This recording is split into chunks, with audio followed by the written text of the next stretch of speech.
Hare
देखो, जैसा कि हम सब जानते हैं, राय सुन्नत से ताल्लुक़ बनाया है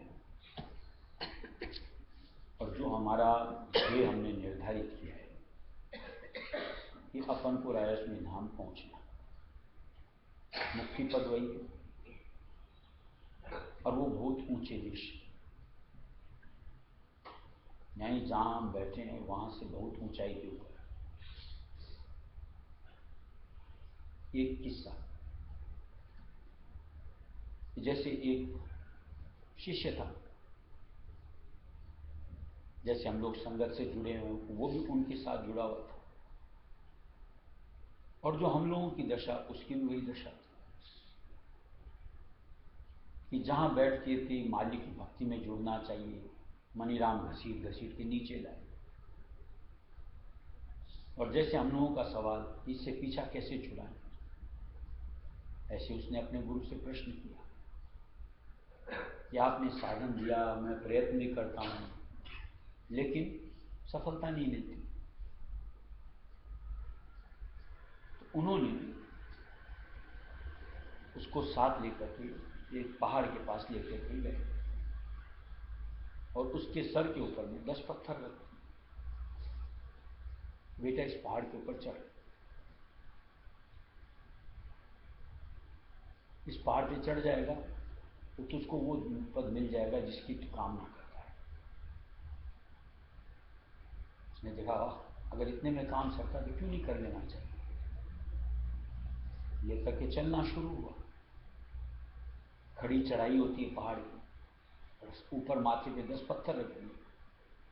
थोड़ी दूर गया, हाँपना शुरू। उसने क्या किया, एक पत्थर गिराया, थोड़ा हल्का हुआ, फिर रफ्तार पकड़ी, थोड़ी दूर और गया, फिर वही प्रक्रिया चालू, फिर एक गिराया, थोड़ी और गया ऊपर, फिर एक गिराया। कुल मिलाकर के 7 के बाद जब तक चोटी पर पहुंचा, सब पत्थर गिरा, तब कहीं जाकर वहां पहुंच पाया। इसी तरीके से हम जीवों की हालत है, दशा का, कि साथ में 1000 तरह के तो ताम झाम जोड़ ले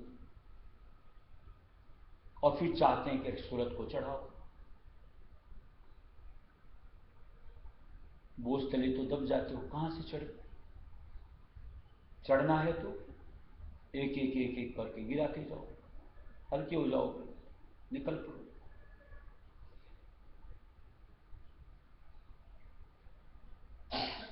लेकिन जहां आप इस सोच के साथ कि कुछ भी न छूटे, बस बादस्तूर जैसे हैं वैसे वैसे रहें, तो फिर भूल जाओ कि वो धाम हमारा हाथ आ सकता है। फिर तो यहां पर हो, यहीं रहो, इस अवधारणा के साथ। हम लोगों की स्थिति ऐसी कि जरा सा भी यूं को किसी भी चीज में कमी को बर्दाश्त नहीं करना चाहिए, और जहां जरा सी कमी होती है आप इसे बाहर हो जाते।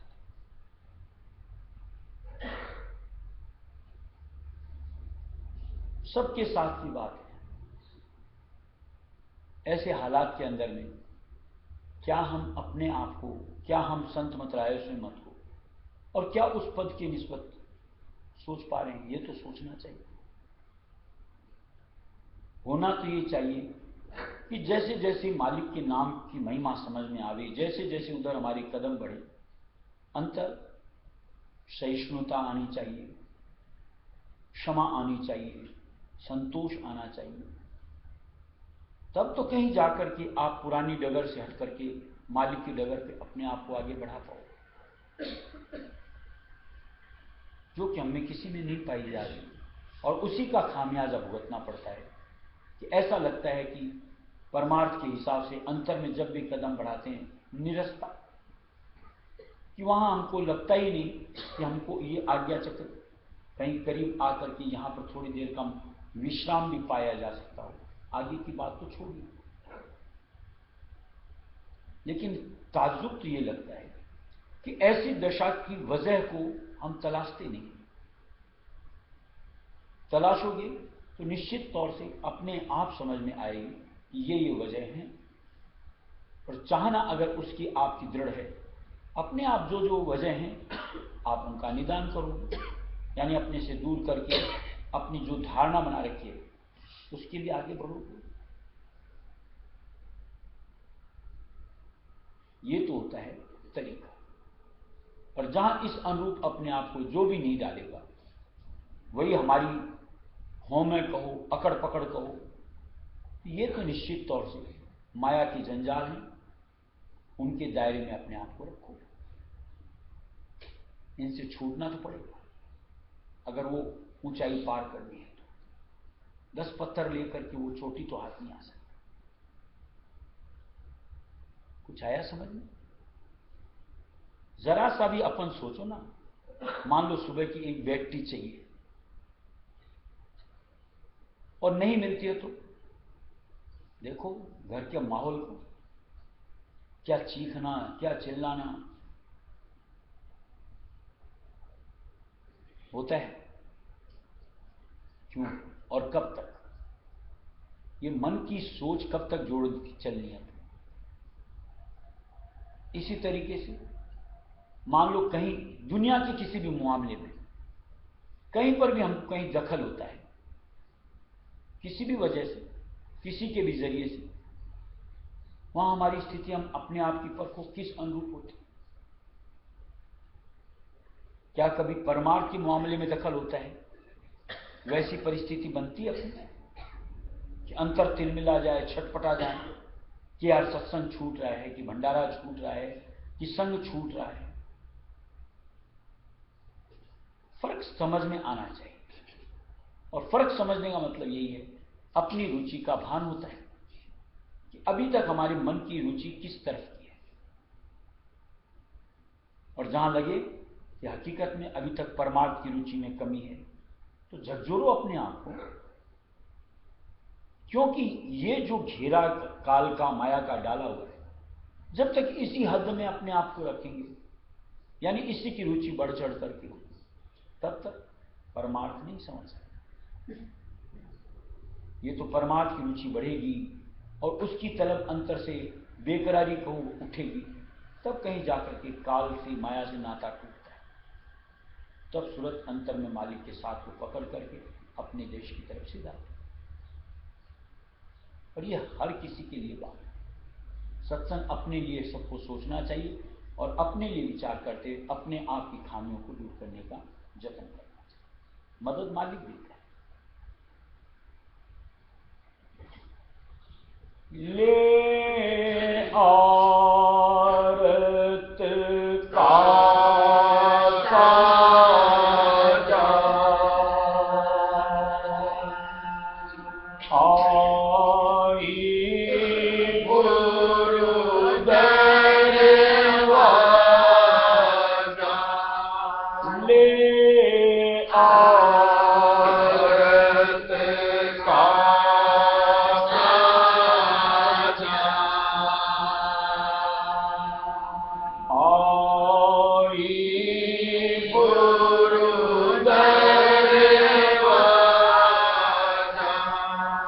कर दे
कर दया पट को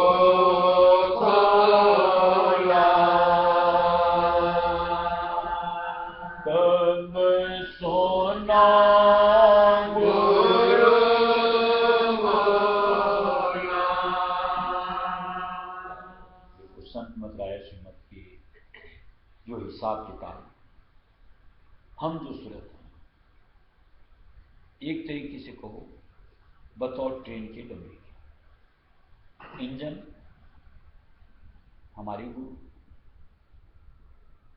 अब डब्बों को अगर आगे सरकना है, हर वक्त अपने आप को इंजन से जोड़ करके चलना चाहिए, तभी तो आगे बढ़ेगी ट्रेन। और जहां अपने आप को गुरु से नहीं जोड़ोगे, चाहो वहीं के वहीं रहते। कई उदाहरण अपने आप से जोड़ करके अपने आप का कैलकुलेशन देखना चाहिए। हम लोग जो कहो मन के साथ हम पूरा जोड़ करके चलते हैं, ये हमको घसीट के किधर लेके जाते हैं। चाह रहे हैं रायस्वी धाम सत्य देश मुक्ति पद, मन के साथ जोड़ करके तो नहीं पहुंचा जा सकता। उसके लिए तो निश्चित तौर से अपने गुरु से जुड़ना पड़ेगा। इतनी समझ तो आती यार, इतनी लोग निरानिरी मूर्ख तो है ही नहीं, ये सब साधारण बात भी न समझ में आती। फिर इससे कब तक जुड़ करके चलना है? क्यों नहीं मालिक से जुड़ना कि जिससे हम अपने आप को वहां पहुंचा सकें। अब वहां पहुंचने के लिए जिस अनुरूप हमको उधर से समझौती मिलती है, यानी अपने गुरु के जरिए से, हमारा फर्ज यही कहता है कि वो जुक्ति धारण करते चलो। हमें कहा जाता है ऐसा कर, तो निश्चित तौर से अगर वहां पहुंचना है वैसा करना चाहिए, तो करना पड़ेगा। जब तक उस अनुरूप न किया जाएगा तब तक गाड़ी आगे नहीं सकेगी।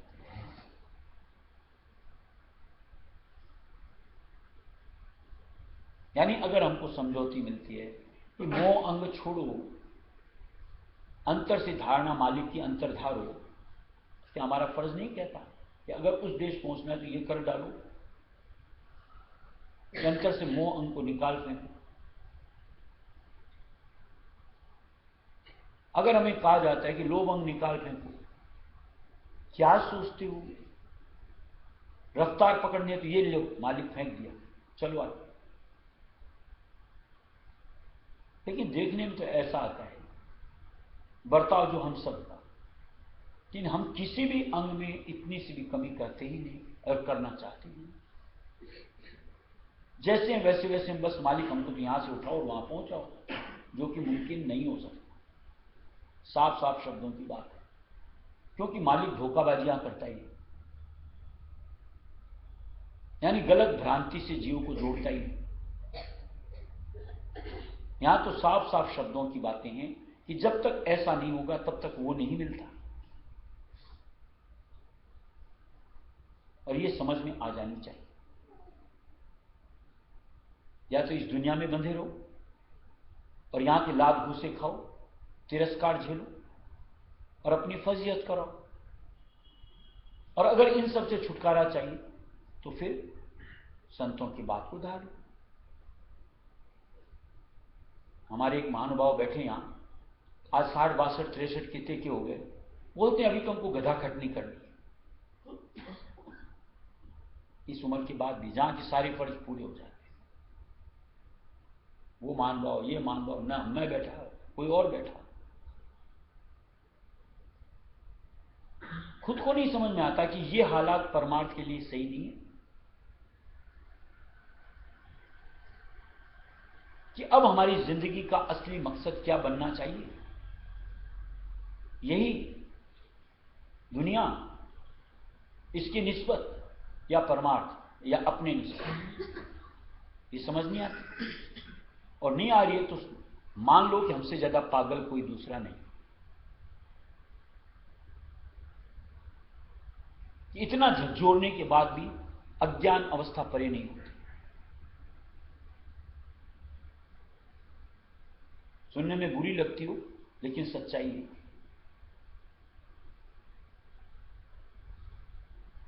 अगर ऐसी धारणा थी या ऐसी बना रखें तो संत मत से नाता कोई काम का ही नहीं। फिर तो दुनिया में किसी और नाते से जुड़ो जहां आपको न कोई रोकता है, न कोई टोकता है, न समझाता है। आप अपने मन से खेलते चलो, जो कि बर्बादी का सबब बनता है। कौन कहता है? आप जैसे बुद्धू जीव दुनिया को बड़े पसंद आते हैं, क्योंकि मर रहे हो, पच रहे हो और उन्हीं की निस्बत खट रहे हो, तो दुनिया के लिए तो आपसे बेहतर कोई नहीं। कि आज मान लो इतनी उम्र हो गई, चाहे आज 70 के आसपास होने लगे, तो क्या है, ओहो क्या कहना, बापूजी तो बहुत चौका, क्योंकि उनके बीच हैं, उनके निमित्त कर रहे हैं। लेकिन उनके उनके करते करते अपना कब करोगे, ये भी तो धार लो, सोच लो। क्या अभी और 100 साल जीने का इरादा है कि तब कर लेंगे?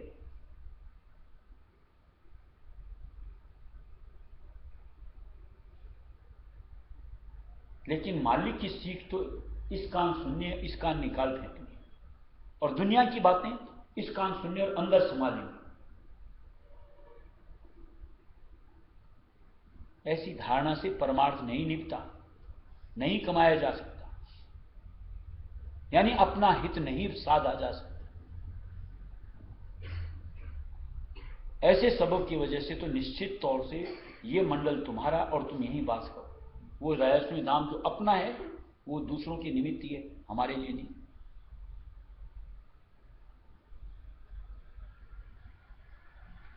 इससे खुलकर की कोई बात हो सकती?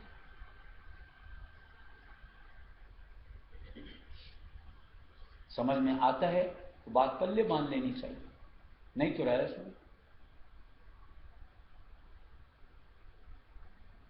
सत देश मिले स्वामी, राधा स्वामी उनका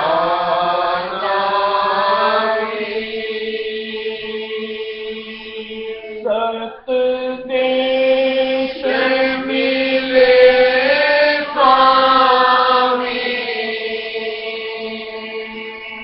राधा स्वामी उनका नामी,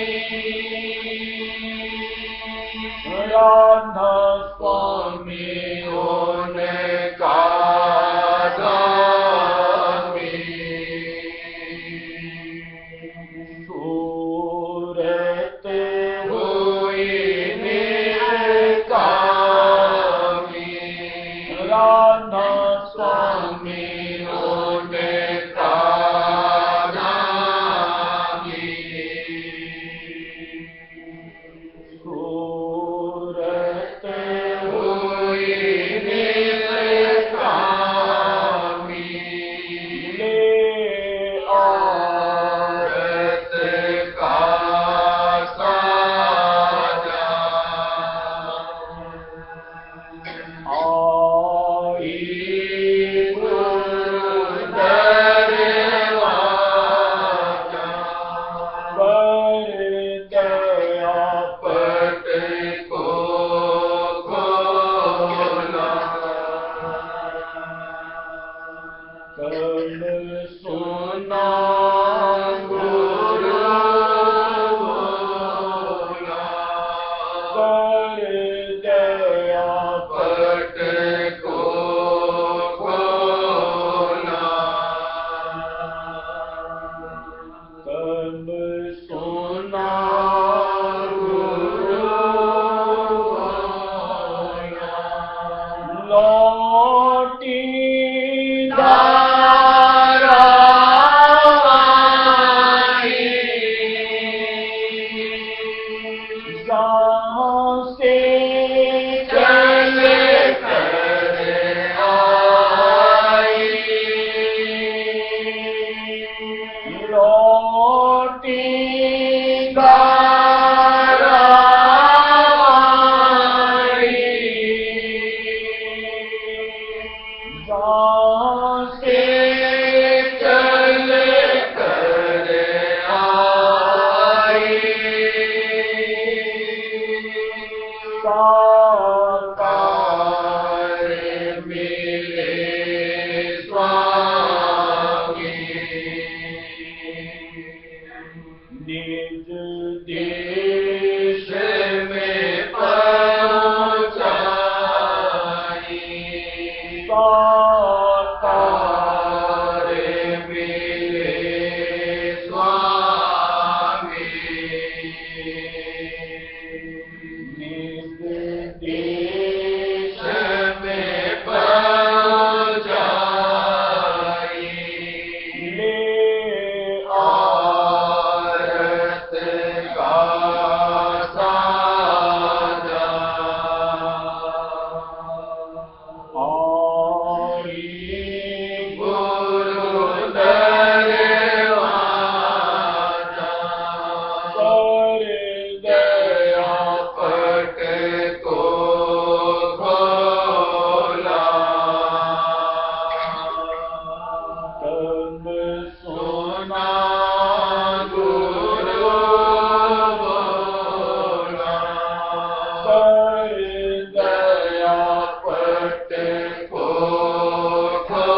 स्वामी दया करे पूरी,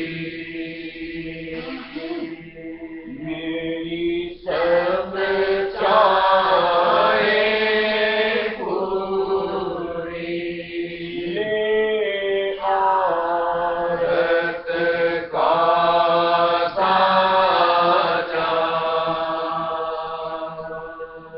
आरी गुरु दरवाजा,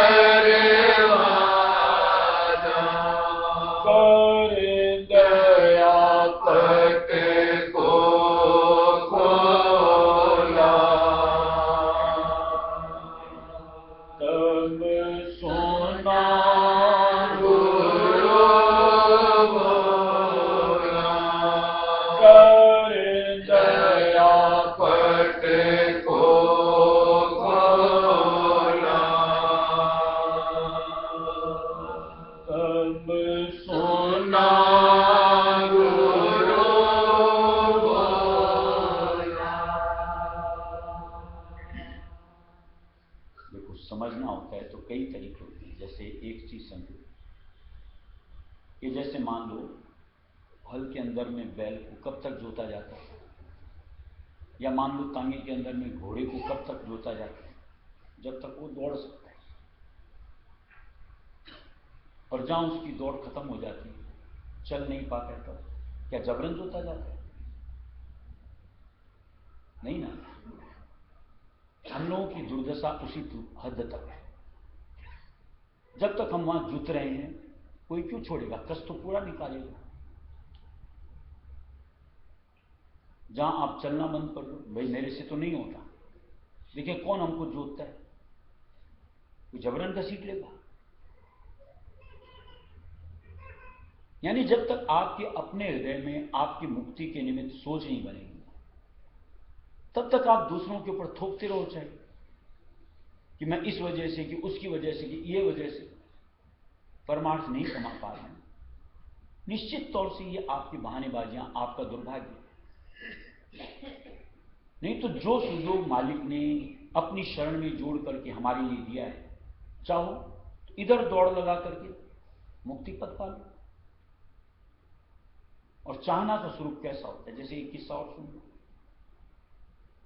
कि जैसे एक सेठ के यहां एक तोता रहता था पिंजरे के अंदर, खूब अच्छी तरह खाने को पीने को बड़ा दुलार मिलता था, लेकिन बाहर उड़ते तोतों को देख करके बड़ा उसके मन में तिलमिलाहट होती। उसका भी मन करता था कि मैं भी इन्हीं की तरह खुले आकाश के अंदर में उड़ूं। अब उसने सोचा कैसे निकला जाए इसमें से। तो ऐसा है, तोता है, हम इंसानों से ऐसे बात कर सकता है। उसको जैसे जैसे सिखाओ वैसे पलट पलट के जवाब भी देता है। देखे भी होंगे, जैसे मान लो अपन ने कुछ कहा, उसको पलट करके वो ऐसा बोल दिया। एक बार तोते ने क्या किया, अपने उस सेठ से कहा कि आप जब जाते हो घूमने के लिए, वहां नदी किनारे मेरे बहुत सारे साथी हैं, उनसे पूछना कि कैसे यहां से, मतलब मुक्ति कैसे मिल सकती है। तो सारे तोतों ने क्या किया कि थोड़ी देर करके लिए सारे ऐसे पलट करके सो गए। शेर को ताज्जुब हुआ कि मैंने इनसे ऐसा क्या पूछ लिया कि सारे सारे मर गए। क्या करता बेचारा शेर? वापिस आया, आकर के पूछा, तोते ने पूछा क्या पूछ करके आए, क्या जवाब मिला? बोला मुझे तो बड़ा अचंभा लगा। बोला क्या हुआ? कि मैंने तेरा कहा प्रश्न उनसे पूछा तो मेरी बात सुनते सारे के सारे मर गए। सेठ को तो पल्ले नहीं पड़े, लेकिन उसको अपनी बात पल्ले मिल गई, उसका जवाब मिल गया था। दूसरे दिन उसने क्या किया, सुबह सुबह जब पिंजरा खोल करके उसको दाना चुग्गा दिया जाता था, उसने क्या किया, उससे पहले अपने आप को मुर्दा बना लिया। सेठ ने देखा है तो मर गया। मरे हुए को कौन पिंजरे में रखे?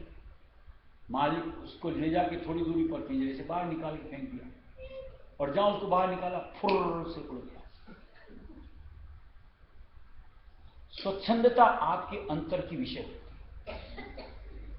कोई आपको नहीं बांध सकता, कोई आपको कैद में नहीं घेर सकता। आप अपने किए भुगत रहे हो, अपने किए बन रहे हो। जिस दिन आप सोच लोगे मुझे निकल उड़ना है, निकल भगना है मालिक के साथ, फिर कौन है किस सोच के साथ उलझ? गुरु का साथ पकड़ो, उड़ चलो अपने देश की तरफ। यानी अपने बंधे बंधे हैं और अपने मन से जिस दिन चाहेंगे छूट जाएंगे, निर्बंध हो सकते हैं। और सहाय के बतौर हमको जब गुरु का साथ मालिक गाता है तो यार फिर किस चीज की परवाह करते हैं कि वो इतने सक्षम होते हैं, कितने भी प्रगाढ़ बंधन, निश्चित तौर से उनके साथ पकड़ने से हर बंधन से, हर छोर से आपका छुटकारा हो सकता है। लेकिन अंतर में उनका प्रेम समाएंगे तब कहीं जाकर, जिसके लिए महाराज ने भजन बनाया, कैसे नश्वर जग उगलोगे बिना प्रेम बैराग, लेना सतगुरु का करना।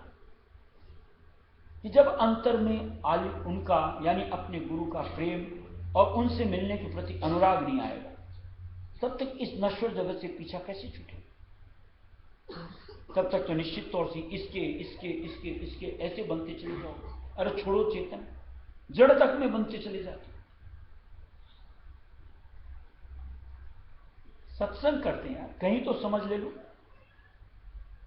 क्योंकि सत्संग में सिर्फ जीव हित की बात होती है, यानी हमारे हित की बात होती है। अगर उसको भी नहीं धारना है, अपनी अपनी जानो, दुर्गत करो और फजीयत करो और 84 लाख यूनियां भुगतो। साधन तो एक अवसर में मालिक ने दिया है, चाहो तो आज निकलने का द्वार है, निकल पड़ो मालिक के देश की तरफ, और नहीं तो ये कैद खाना इसी के दायरे में।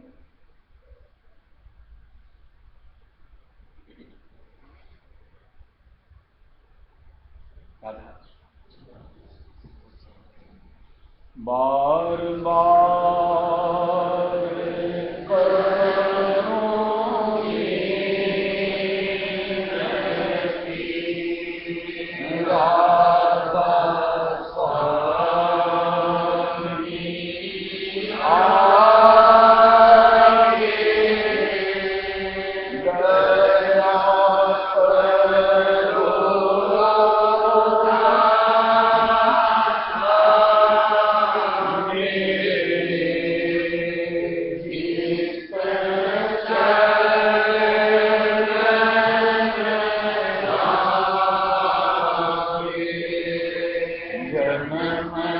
जय